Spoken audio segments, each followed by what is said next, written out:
Hey everyone, this is Metellus with another Scrap Mechanic video. Today I want to go over a couple of what I would consider to be failed creations and one successful one. I'll just kind of show you the thought process and where I was going with it and just kind of what happened. So this is a 4-barrel automatic launcher, and start loading. There are 4 green lights. When all 4 are lit, then you should be fully loaded. You hit fire, and this should, yep, there we go. So the problem is the firing mechanism. It was pretty stable, and this crossbow design is Al Magma's, so it's pretty smooth right now. And once explosives came out, I thought, well, you could just put explosives in there. Well,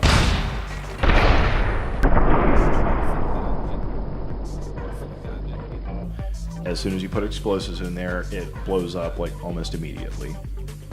So this time, while that's firing, I'm going to load this back up, and we're going to put some explosive barrels on there, and we're going to see what happens. And I think you know what's going to happen. Whoa. I don't think we needed explosives for it to jam up.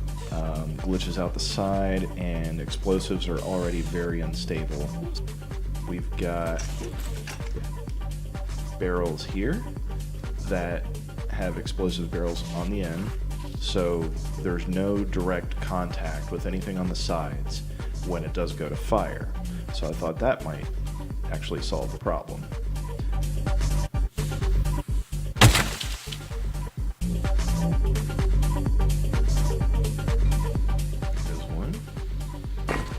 Was successful. Okay. Except it glitched out the side. That's the problem. I did like how this loaded. This just it doesn't work all that well combining everything together, especially not with this crossbow arm, because it's just very inconsistent. So I went through a lot of these trying to figure out something that was somewhat stable. On to what I would consider to be the successful one. This is inspired by Con Gaming. They did something where they figured out that if you shot out the other connecting cardboard pieces that the explosive was attached to, and then the spud guns behind it broke the cardboard behind the explosive next, once it was free just a millisecond later, it would actually launch it at a pretty high velocity. And it shoots at a pretty high velocity, so sometimes it just kind of goes straight through it.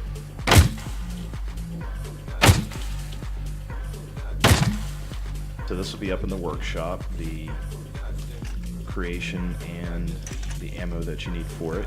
One thing I kind of like is the way that this spins when you put it on. I like that. That's cool. See that time? Yep, too fast, so it was going straight through. But still pretty cool. I like that high velocity. And it can get some pretty good range too. So again, I can't take credit for this design, and I would have never figured that out, but the auto-loading capability is something that I really like toying with in this game. It's all about the logic and the timing and figuring out what this game does and doesn't want you to do, or won't let you do. Watch what happens as this thing is firing and what makes it so that it's easier to reload. See that one on the edge is just kind of shooting off the extra bit that it's connected to, and then that one on the end shoots the piece that's in the middle. So I'll show you the test run out in the field after this part, and I hope you enjoy it.